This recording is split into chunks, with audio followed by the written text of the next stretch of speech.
Namaha. Jaya Sri Krishna Chaitanya Prabhu Nityananda Shri Advait Gadadhara Shivasadi Gaur Bhaktavinda Hare Krishna Krishna Krishna Hare Hare Hare Rama Rama Rama Hare Hare Mukham karoti vachanam pangam langyate girim yakrapatamam vande Shri Gurudena Karanam Paramanandam Madhavam Namam Vishnapadaya Krishna Krishnaya Bhutale Bhakti Vedanta Swami Namine Namaste Saraswati Devi Gauravane Pracharane Nirvishesha Shunavadi Paschatyadeshatarane Jai Sri Krishna Chaitanya Prabhu Nityananda Shri Advait Gadadhara Srivasadi Gaur Bhaktavinda Hare Krishna Krishna Krishna Hare Hare Hare Rama Rama Rama Hare Hare. Hare Krishna, thank you so much for joining. So we will resume our discussion from the 12th chapter of the 6th canto, Vritrasur's glorious death. So the first section of the chapter was the battle between Vritrasur and Indra. And then we see that how Vritrasur is easily counteracting all the weapons that Indra is throwing at him, and Indra becomes thoroughly discouraged, seeing the progress of Vritrasur. So in the next section, which we are discussing now, we see that Vritrasur is actually encouraging Indra to fight, and he is preaching to Indra. He is encouraging him to actually kill him, because he realizes that's the desire of Lord Vishnu. So we'll start from we'll resume from verse 10. Yatha darumai nari yatha pratmayo mrigaha evam bhutani magvana ishatantrani vidibho. O King Indra, as a wooden doll that looks like a woman, or as an animal made of grass and leaves cannot move or dance independently, but depends fully on the person who handles it. All of us dance according to the desire of the Supreme Controller, the personality of Godhead. No one is independent. So just in terms of context, in the previous verse, Vritrasur had established the supremacy of time. So he had said that everybody is under the control of time. Now he's talking about the controller of time. The controller of time, or the Supreme Lord, as the cause of all causes. So he gives two analogies. He gives that of a wooden puppet, and he gives that of so the animal made of grass is really talking about a scarecrow. So farmers, they kind of make a scary looking person made out of grass, and sometimes they will move it. They will have rods behind that, and in order to scare the birds from the field, they will move it. The common theme in the two examples is that on themselves, these animals or these creations, they cannot move. They're completely dependent on the person. So in the same way, the jivas are fully dependent on the Lord. Right? So Prabhupada says, Ekale Ishvara Krishna Ara Sab Bhrati. That there is only one Lord, which is Krishna, everybody else is the servant. Yada yache na achaya se taiche kare natya. That whichever way the Lord wants them to dance, the jivas will dance according to that. Right? But Prabhupada says that out of ignorance and illusion, we think that we are independent of the supreme will. So, interestingly, this particular verse, it's in Chaitanya Charitamrita Adi Leela 5:142. It's also quoted by Srila Prabhupada in his Markin Bhagavad Dharma. So if you remember, he wrote this in the Boston Harbor when he first came by Jaladuta to the US. So this is on September 18th, 1965. And there he was feeling a lot of separation, and also understanding the difficult task that he was faced with. And then Prabhupada writes something very similar. He says that oh Lord, I'm just a puppet in your hand. So if you have brought me here to dance, then make me dance, make me dance. Oh Lord, make me dance as you like. So this is the mood of a pure devotee. And Vritrasur, being a pure devotee, he is reflecting that mood to Indra, who is not a pure devotee. Okay. So verse 11.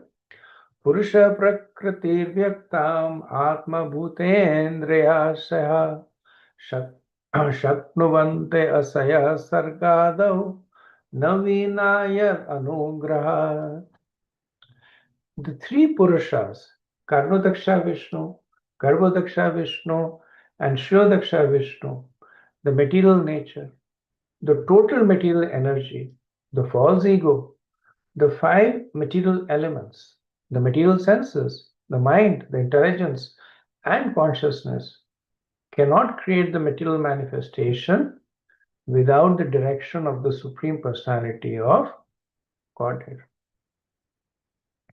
So this verse gives a summary of the process of Sarga and Visarga. Very, very high level, condensed summary. Like he's talking about Karnodaksha Vishnu, who was involved in the primary creation, Sarga, right? And Garbhodaksha Vishnu, who is transition. He is also controlling the Sarga and initiating the Visarga. And Shirodaksha Vishnu, who is more active in the secondary creation. So the point that Vritrasur is making is that everything material and spiritual depends on the Lord. Right? And Prabhupada, in the purport, he gives 5 different references to substantiate it. Right? And you can read in the purport. Prabhupada quotes from Vishnu Purana, Parasya Brahmana Shakti Statedam Akilam Jagat. He quotes from Bhagavad Gita, Maya Dakshina Prakriti Sucharachparam. Then he quotes from the Vedas, that Madhya Mahima, everything is my energy. He again quotes from Bhagavad Gita that Aham Adiri Devan, I am the original of all the demigods. And finally, he quotes Madhvacharya's Anisha Jiva Rupena. And that the living entity is always dependent, always controlled, but never the controller. Right? So Prabhupada uses these points to, just like Vritrasur is doing, just like the Bhagavatam is doing, that repeatedly they emphasize on the supremacy of the Supreme Lord, right? By providing different quotes, and Prabhupada further expands on it. So one can, if they need, they can go through these various purports, extract the verses, and come up with a collection of verses that establish the supremacy of the Lord. A lot of these verses are, of course, repeating, like Maya Dakshina Prakriti and Aham Adir Sadevana Devanam Sa. But we'll see a different, like for instance in Bhagavad Gita, right? When Krishna begins to, when Krishna addresses Shri Bhagavan Uvacha, then Srila Prabhupada in the purport, he immediately starts giving references. He quotes from Brahma Samhita, he quotes from Srimad Bhagavatam, quotes from Vishnu Puran. So he starts giving these references to establish the supremacy of Krishna. But the idea is to, by repetition, give emphasis. Okay, verse 12. Avidvaneva mahatmana manyate nisham ishwaram bhutaya srajati bhutani Krasateta nitai swayam. A foolish, senseless person cannot understand the Supreme Personality of Godhead. Although always dependent, he falsely thinks himself the Supreme. If one thinks, according to one's previous fruitive action, one's material body is created by the father and mother, and the same body is annihilated by another agent, as another animal is devoured by a tiger, that is not proper understanding. The Supreme Personality of Godhead himself creates and devours the living beings through other living beings. So you can see the way that Vritrasura is developing a, a philosophical understanding of the position of the Lord. Right? So initially what he was preaching to Indra was that all of us are bound by time. And time is a synonym of karma. That time is serving us the reactions of good and bad. By time we enjoy, by time we take birth, by time we die. Then immediately he goes to the next step, saying that this particular time is under the control of the Lord.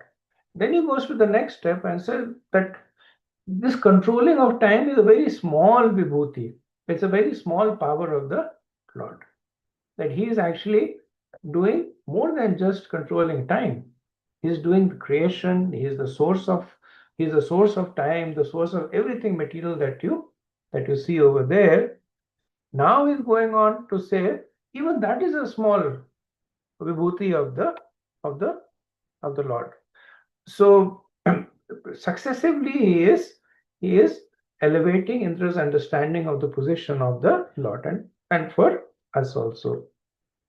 So in this verse, he's criticizing the Karma Mimamsis, right? So the Karma Mimamsis have this understanding that karma is the primary cause of everything, right? And karma acts through secondary causes, like father and mother, they create a child, right? Or a tiger, Krishna Chaitanya Thakur says that maybe a child is born and the tiger eats it. So all this all these are agents of karma, right? So they think that through the agency of karma, all these actions are being acted upon. Now, who is performing this karma? The jiva. So then the karma mimamsa action is that ultimately the jiva is responsible for everything that is happening to the jiva. So by this, one comes to the conclusion that the jiva is the Lord. Right? So you see the connection now, right? That everything is happening through time. Time is basically serving karma. So everything is happening through karma. The cause of karma is jiva. So everything is happening because of the jiva. So jiva is essentially the most powerful. So Atmanam hi Ishvara. Right? So this is the karma mimamsi, that it is the self that is the Lord. So Vitrasur is condemning this as avidwan, as foolish, because actually the jiva is always dependent. The jiva is always dependent, and ultimately it is the Supreme Lord who is creating and devouring the living beings through the other living beings. Right? So one may say, but empirically what we see is that the pitras are creating progeny. And we see that the tiger is eating the progeny. So Vitrasura is saying that that's just what you see. But actually what is happening is that it is the Lord that is acting through these living entities. Right? Which means that if the pitras could create progeny, then there would be no pitras who did not have progeny. Right? If it is in their power to create progeny, then why would there be a situation where there are parents without children? Or in some cases, there are parents who want male children, but they don't get male children, which means that it is not the Pitras who are creating the children, it is the Lord who's creating the children through the Pitras. And conversely, if the tiger is destroying the progeny, then we also see there are many progenies that are not destroyed by the tiger. We also see situations where the tiger tries to destroy the progeny, but the tiger gets destroyed. So, conversely, neither the creation nor the destruction is in the hand of the jiva. So, in whose hand it is? It is in the hands of the Lord. Okay, verse 13. Ayushi kirti raishwaryam asisa purushasya bhavanti eva hi tatkale yathanicho vipraya. Just as a person not inclined to die must nonetheless give up his longevity, opulence, fame, and everything else at the time of death, so at the appointed time of victory, one can gain all these when the Supreme Lord awards them by his mercy. Right. Now, Vritrasur, and that's the mood of preachers, that they will only preach philosophy until a certain point of time. After that, they will come down to the situation that they're talking about. Because the person who has preached, at some point, he will have to say, how is this applicable to me? Then the real connection happens. So Vritrasur has been talking philosophy in general terms now. Now he's talking in the context of Indra. So he's saying that victory and defeat is ordained by the Lord. So if victory was not ordained by the Lord, then no one would have to die. Because no one wants to die, but they still die. Then no one wants to give up their opulence or fame, but they still have to give it up. Which means that this is not in their control. So then in whose control it is? It is in the Lord's control. So both victory and defeat are not ordained by the jiva, but ordained by the Lord. Right. So the preaching is now becoming relevant to Indra. Indra is thinking, I am going to be the cause of the victory. Or if there is a defeat, it will be my defeat. And Vritrasur is saying, not really. If you win, it is because the Lord has ordained it. And if you lose, it is because the Lord has ordained it. So you get off the mental platform and fight. In the purport, Srila Prabhupada expands on this point about how time is controlled by the Supreme Lord, right? So the point Prabhupada makes is these things like birth and death and victory and opulence and defeat, they're all served up by time. And then time is essentially under the Lord, control of the Lord. So the current Mimamsis, they focus a lot on studying cause and effect. That because of these actions, these reactions have come. If I do pious duties, I will enjoy. If I do impious activities, I will suffer. They focus a lot on this aspect of cause and effect. But because they focus on it exclusively, they miss the bigger picture. Right? So just like a person, like a person is sitting down and then he sees there is another person who is jumping off the cliff. So he will make a proclamation that I saw this person jump off the cliff, which is an accurate statement. But what he's missing is the motivation of why the man jumped off the cliff. that maybe the person was mentally deranged, which is why he jumped off the cliff. Maybe there was somebody who was holding his loved one with a sword on the throat and said, you jump off the cliff. Maybe the person is a yogi. He can jump off the cliff and he can land without any disturbances.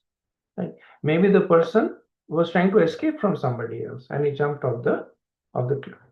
So simply saying that I saw the man jump off the cliff is only a part of the truth.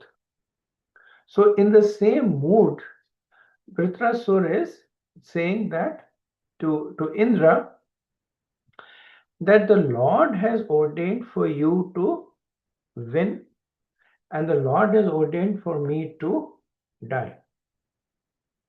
There is no worry that so you should not worry whether you will win over me, because I have already been defeated. I have already been defeated by the will of the Lord. So don't focus too much on this particular interaction between us, where the two of us are fighting. There's sometimes you are causing me to drop my weapons. Sometimes I am causing you to drop your weapons. You are just becoming demoralized by that. It's just like seeing the man jump off the cliff. It is a very narrow perspective. Look at it from the wider perspective. What is the will of the Lord? You know the will of the Lord because you were there in front of Lord Vishnu, and Lord Vishnu said, you will win. I know the will of the Lord, that he wants me to die. Now with that understanding, you get up with determination and fight. So Prabhupada says that in the purport, the conclusion is that even though we do not wish to be separated from our possessions, sometimes the Lord forcibly takes them from us, and sometimes he showers such benedictions upon us that we are unable to receive them all. Therefore, either in opulence or in distress, we are not independent. Everything is dependent on the sweet will of the Supreme Personality of Godhead. Verse 14. Tasmadakirti yasaso jaya jaya jaya pajaya yorapi samahasya sukha dukhabhyam mrityu jivatayos tatha.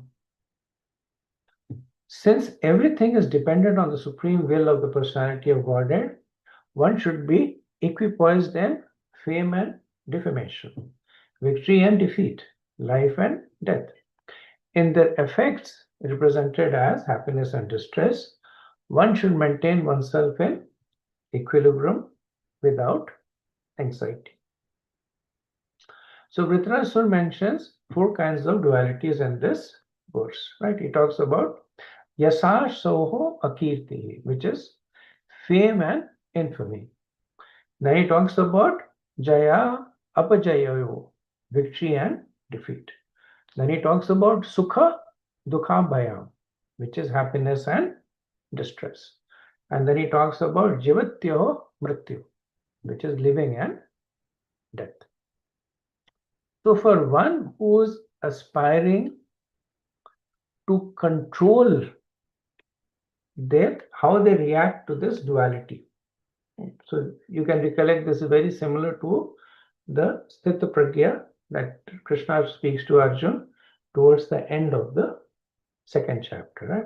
So these 4 dualities are increasingly difficult to deal with. Right? So fame and infamy, okay. More difficult is victory and defeat. More difficult is distress and happiness. And more difficult is dealing with living and death. So Vishwanath Chakravarti says that one may become famous by extraordinary actions, but victory is not assured. Even if one is victorious, happiness is not assured. Even one is happy, immortality is not assured. right? So increasingly level. So for a person who has equanimity for living and death, that indicates the higher levels of equanimity compared to fame and infamy. So what determines when?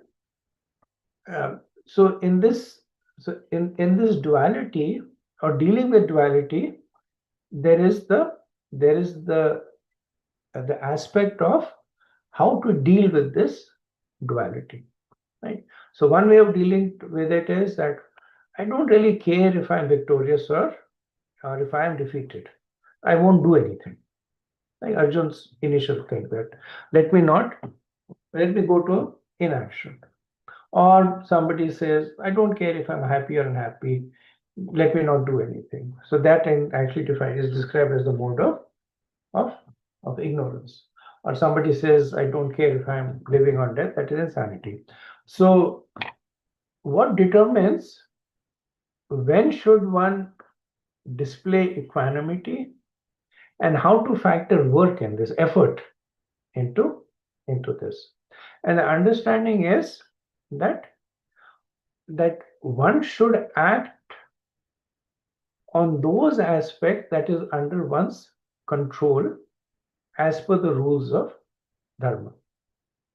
So take the example of victory and defeat. So Krishna says to Arjun, act according to, you're a warrior, fight, but fight according to Kshatriya dharma. So that is within the control of Arjun to fight. And how to fight? According to the rules of the Kshatriya dharma. Then what is that which one should not worry about? That which is out of one's control. So what is out of the control is victory and defeat. So don't worry about that. That's out of your control. You can never fight in a way to assure victory, because the other person may be even more dexterous, more skillful. So when dealing with these dualities, so this is a practical aspect. When dealing with these dualities, people say, when is it appropriate to act, to react to these dualities? That for some reason I'm becoming infamous. What can I do to address that infamous, in the lack of fame? And when should I accept the lack of fame? Right. So the index that is given, that which is under your control, that which you can act according to the rules of dharma, you should do. And that which is beyond the rules of dharma, that which is beyond your control, you should not do. Okay? So this is also very similar to the process of sadhana bhakti. Right? So when we do sadhana Vedi bhakti, what is our mentality? That which is under our control, we try to do the best. And that which is beyond our control, we don't worry about. So what is in our control? We are executing bhakti with our senses. That's in our control. Right? So we try and chant 16 rounds. What is beyond our control? Chanting pure rounds. Right? Now, sometimes people, especially those who have different mentalities, they'll say, what's the point in chanting if my chanting is offensive? But that's where the difference comes. So a sincere devotee will say, yes, chanting offenselessly is beyond my control. I can try to chant it, but reaching that stage of offenseless chanting is beyond my control. So for that, I depend on Krishna. But chanting is in my control. That I will do. So it protects one from both the extreme mentality. One mentality is that on my own effort, I will chant and become a pure devotee. It is never going to happen. And the other mentality is, I will wait for Krishna's mercy to make me a pure devotee. that is also not going to happen. Right. So here what Vritrasura is talking about is the happy media of one's own performing one's own duty to the best of one's ability while depending on the mercy of Krishna. This is what he is preaching to Indra, that you don't worry whether you will win or lose. Perform your duty to the best of your ability, but depend on Krishna to give the final result. Okay, verse 15. Sattvam rajas tama ite prakritirnatmano gunaha tatra sakshinam atmanam yo vedasana bhadyate. One who knows that the three qualities, goodness, passion, and ignorance, are not the qualities of the soul, but qualities of material nature, and who knows that the pure soul is simply an observer of the actions and reactions of these qualities, should be understood to be a liberated person. He is not bound by these qualities. So you will see that Vritrasura is essentially preaching Bhagavad Gita to Indra. He's condensing the 700 verses in less than 10 verses, right? So this verse, so there were 4 dualities that were mentioned in the previous verse. So Vritrasura is essentially saying that these dualities, these 4 dualities that I mentioned, and others also that I have not mentioned, they are not the nature of the soul. They are the result of the modes of material nature, goodness, passion, and ignorance. The soul in itself is beyond these gunas. So if one can understand this difference, then one does not rejoice or lament. Right? So this is the Atmadarshi that the Bhagavad Gita talks about. Then when one understands that he is not the body, but the soul, then all the dualities that emanate from the bodily conception become irrelevant. So same point made in Bhagavad Gita, Vritrasura is making exactly the same point here to Indra. So in the purport, Srila Prabhupada talks about the 6 qualities of the spirit soul. Right? So he says that the real quality of the liberated soul is that he remains Krishna conscious. 1, he is undisturbed by the actions and reactions of the material person, material energy. Then 2, always jubilant. 3, never laments or aspires for everything. 4, should not protest nor accept anything in terms of his personal sense gratification. And 5, he should receive everything as the mercy of the Lord. And 6 is that he remains steady in all circumstances. Verse 16. Pashyamam nejitam shatru vrknayudbhujam rade gatmanam yatha shakti tav prana chihirshaya.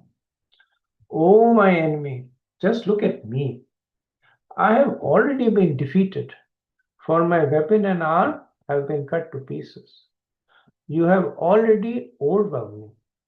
But nevertheless, with the desire to kill you, I am trying my best to fight.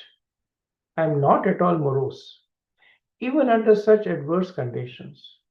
Therefore, you should give up your moroseness and continue fighting. Right? So, in the previous verses, Vritrasura had described the qualities of a person who is transcendental to the modes. That how such a person is the same under happiness and distress, victory and defeat. Now he's using his own example to illustrate. Right? So he says that I have already been defeated. I'm already in distress. My hand is cut off. and my weapon has fallen, but I am not morose. Now he's contrasting with Indra. Indra has already won, but despite that, he's morose.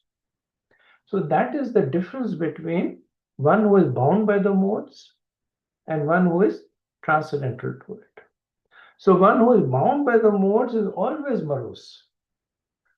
Even in victory, the person is morose because the person is now. It said that till the person is poor, the person is troubled how to get wealth. When the person becomes wealthy, then he becomes troubled in terms of how to protect my wealth. So in both the situation, the person is troubled. That's the nature of the modes.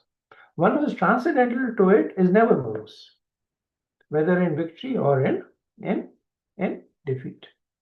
So Vritrasur, he has been abandoned by his own followers, right? The Asuras. Then he is openly reviled. He's been openly hated by his enemies, the Devas. He is a mighty warrior, and then he's lying in shame, in apparent shame, right? So the warrior is flat lying on the ground. His hands are cut off. He's bleeding there, right? He knows that very soon he is going to be defeated by his mortal enemy, Indra. Yet he speaks confidently and he speaks with so much vigor. Why? Because he is confident that he is pleasing Krishna. That he understands that this is the desire of Krishna. So that aligning himself to the desire of the Lord at once transcends the person to the modes. Because if Vritrasura was looking at the modes, he had so many reasons to lament. I was such a great warrior. And that just by blowing on the devas, I made them run away, right? Now I'm lying over here in a pool of blood. So many reasons for him to be morose. But because he knows that he is one way or the other serving the Lord, he is transcending the modes. So Prabhupada said that although Vritrasura was on the verge of defeat, he is not at all affected. He is so great and powerful that in effect he was acting as the spiritual master of Indra. Okay, verse 17. Pranglahoyam samara ishvaksho mahanashana atra na jayate mushya jayo mushya parajaya. O my enemy, consider this battle a gambling match in which our lives are at the stakes. The arrows are the dice, and the animals acting as couriers are the game board. No one can understand who will be defeated and who will be victorious. It all depends on providence. So this is the last verse spoken by Vritrasura, which summarizes his teachings. He says that when you're playing on a board, then for the players things look unpredictable. You don't know which way the dice is going to roll.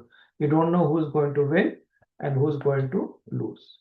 It all depends on providence. So his ultimate instruction to Indra is, it all depends on Krishna. And then he's quiet after that. Verse 18. Sri Sukuvacha Induvrata Vachah Shrutva Gatalikam Akujayat Grihit Vajra Prahasamsa Tamagata Visamyaha. Sukadeva Goswami said, hearing the straightforward, instructive words of Vritrasura, King Indra praised him again and took the thunderbolt in his hand. Without bewilderment or duplicity, he then smiled and spoke to Vritrasura as follows.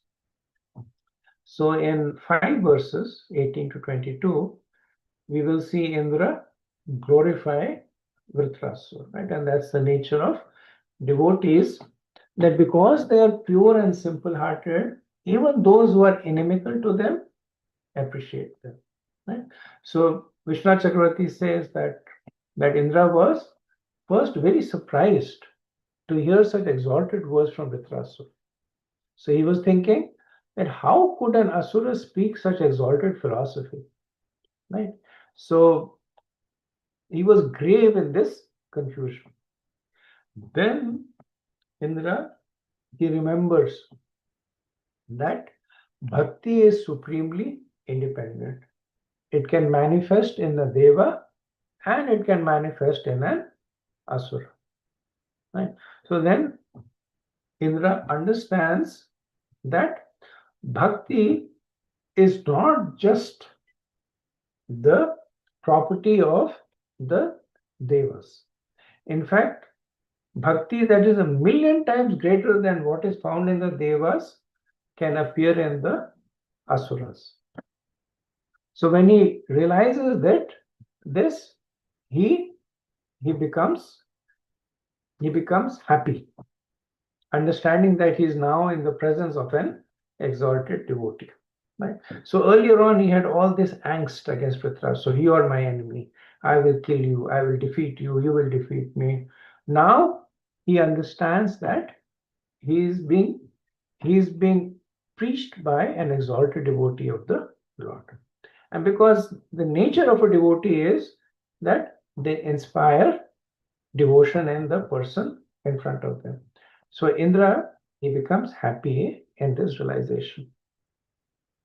In the Srimad Bhagavatam 2:4-18, Sukadev Goswami, he says that the Kiritas, Hunas, Andharas, Pulindas, Pulakshas, Abiras, Shumbhas, Yavanas, and members of the Khashras, and even others addicted to sinful acts, are purified by taking shelter of the Supreme Lord. So anyone can be purified if one takes shelter of a pure devotee. Right? So Prabhupada says that Indra was struck with wonder that a demon was speaking so intelligently. He then remembered great devotees like Prahlad Maharaj and Bali Maharaj, who had been born in the family of demons, and thus he came to his senses. Even so-called demons have exalted devotion to the Supreme Lord. Therefore, Indra smiled reassuringly at Vritrasura. Okay, verse 19. Indruvacha Ahodanav Siddhose Yasya Te Matiridrishe Bhakta Sarvatmanatmanam Suhurdam Jagatishwaram. Indra said, O great demon, I see by your discrimination and endurance of devotional service, despite your dangerous position, that you are a perfect devotee of the Supreme Personality of Godhead, the Super Soul, and friend of everyone. So Indra is saying that, or rather, he's recognizing the fact that anybody can preach big things, that one should not be scared of death, and one should do whatever it is. But what actually makes a devotee great is when they are able to act upon their own words. So here Indra is firstly recognizing that fact. He's saying that despite your dangerous situation, despite the fact that you're lying in this battlefield with an arm cut off, with blood profusely coming from your body, you are still speaking about the mercy of the Lord. You're still speaking about how everything is actually ordained by the Lord. So from this I can understand you're a perfect devotee of the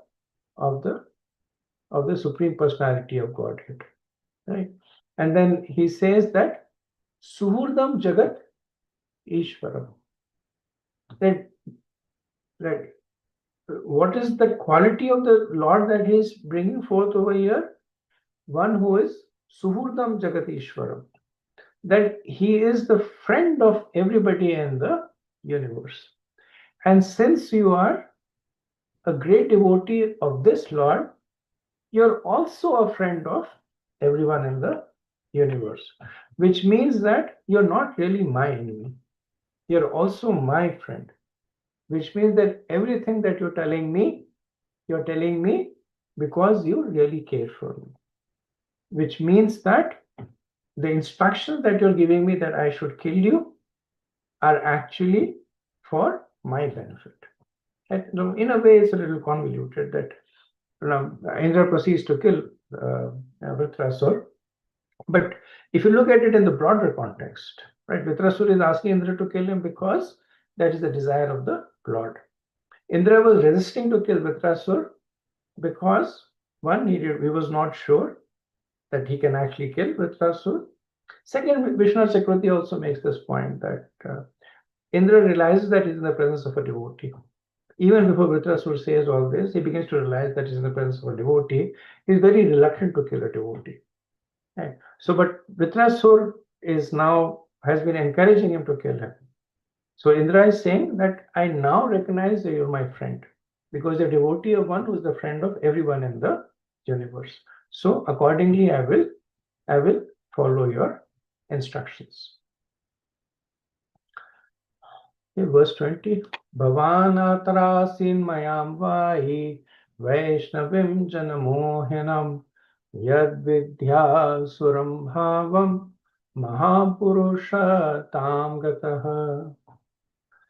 You have surmounted the illusory energy of Lord Vishnu. And because of this liberation, you have given up the demonic mentality and have attained the position of an exalted devotee. Right? So just like Vritrasur was speaking without duplicity, Indra is speaking without duplicity now. Right? So you can see the power of a devotee. And many times in our own limited way, we can see that in action, right? That like Saturday was Janmashtami and thousands of people came to the temple, right? And so as a service, we were approaching them and just having conversation with them. When you approach them first, and this is partly an Indian mentality, immediately all the defenses go up. They're like, first is they think this person asking for money. Okay. Second is maybe the person is asking for some information that they can use later on, maybe by a phone number, so they can. So many defenses come up. But then the devotee starts speaking to them. Are you enjoying Janmashtami? Good that you have come. And we had like a small quiz. Tell us a little bit about what you know about Krishna, and then you see the defenses going down. That at some point they realize person is not really interested in anything that I'm holding back, right? And then they might themselves say, what can I give you? Right?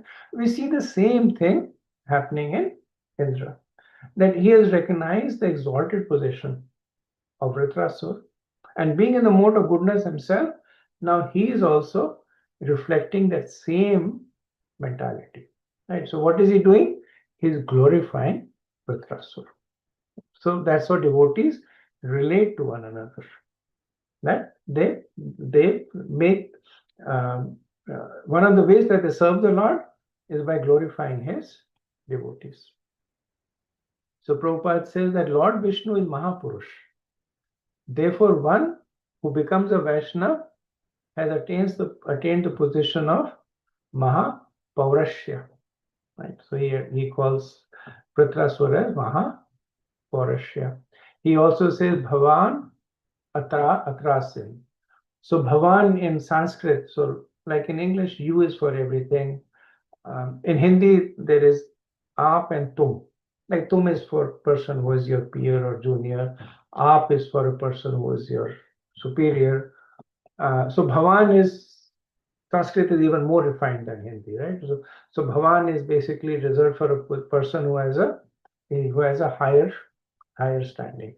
So Indra is very respectfully now addressing Vritrasur. So Prabhupada says that it is said in the Padma Purana that the distinction between a demigod and a demon is that a demigod is a devotee of Lord Vishnu, whereas a demon is just the opposite. Vishnu Bhaktas Prato Deva Asurastar Vipraya.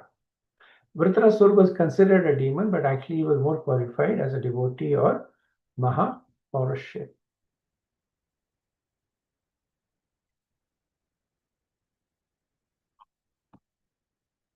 Yeah, verse 21. Khalvidam mahad asharayam yadrajaha prakrateshtava vasudeve bhagvati satvatmani dridamatihi. O Vritrasur, demons are generally conducted by the mode of passion. Therefore, what a great wonder it is that although you are a demon, you have adopted the mentality of a devotee and have fixed your mind on the Supreme Personality of Godhead, Vasudeva, who is always situated in pure goodness. So again, we see now Indra is speaking from his heart, right? So Indra is now saying, why was I distrustful to you earlier on?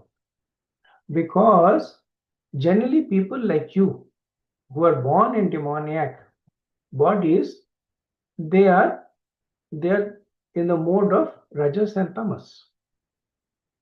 And generally speaking, bhakti develops when these lower modes are destroyed. So when Satugun becomes prominent, then one gets the mercy of exalted devotees like Narad Muni and takes to bhakti. Generally speaking, not necessary, right? So there are so many examples to the contrary. There is Migrari, the hunter, who is in the mode of ignorance. There is Dhruv Maharaj, who is in the mode of passion. But generally speaking, Indra is making this point that it's the mercy of the devotees is directed towards those who are in the mode of goodness. So Indra is saying, I'm astonished that you are an asura strongly in the mode of passion. Then he says that it is not clear to me that you have received the mercy of a devotee also. Right? So in a lot of these cases, if the person may be in the lower modes, but then he gets the ahituki kripa of a devotee. Right? Prahlad Maharaj heard from Narad Muni.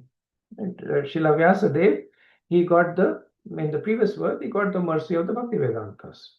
So there is some causal correlation. Indra says, I don't even see that. So I see that you're in an asuric body, which is in the mode of passion and ignorance. I do not see that you have received the mercy of a devotee. I also do not see that you have performed sadhana vedi bhakti. Right? So you have not performed the kramena of sadhana vedi bhakti. I do not see that you have the association of devotees. All those people hanging around you are also asuras. Despite all this, I see that you are Satvatmani, that you are situated in the Shuddha Sattva, in the mode of pure goodness, that you are beyond the modes and you are Dridramati. So Dridramati means that you have unshakable faith in Vasudeva Bhagavata, that you have unshakable faith in the Lord. So Indra is frankly saying that I'm completely surprised by this. So I'll stop over here and also ask you a question that everything, so this interpolation is by Vishwanath Chakravarti. Now he also gives an explanation to it, which I will not give, and I will see if you can give, that everything that Indra is saying is true. Vritrasur is born in an asuric body, right? He did not perform sadhana vedi bhakti. He has no Vaishnava Sangha. He has no Vaishnav Kripa. But yet, he is Satvat Mani Dhritamati Vasudeva Bhagavata. Yet Indra is astonished. But how can we as readers of the Bhagavatam understand this? What are your thoughts? Hare Krishna Prabhu. He did receive mercy of Narada Muni and the other Muni when he was the king. Yes, very good. Thank you. So that is what Indra did not see. That as Chitraketu, Vritrasura has gotten the mercy of Angira Muni and Narad Muni. Right? So essentially, everything that Indra is saying is true. But the statement is actually glorifying the potency of Vaishnav Kripa. That if there is the mercy of the devotee, then even if the recipient of that mercy is asuric, even if he does not perform sadhana bhakti, even if he is completely absorbed in the even if he is without the association of devotee, but the mercy of a devotee is sufficient to elevate such a person to perfection. Now, Vritrasura is an extreme example, that just on the strength of that mercy, he has reached this point. In our cases, the mercy brings us to gradual stages of advancement. That by the mercy, we become more transcendental to the modes. By that mercy, we become inspired to do sadhana bhakti. By that mercy, we get Vaishnav Sangha. And by that mercy, we develop Dhritamati Mata in Vasudeva Bhagavata. Okay? So both the points, Vishwanath Chakravarti Thakur, he makes them very nicely. Okay. Any other comments, questions?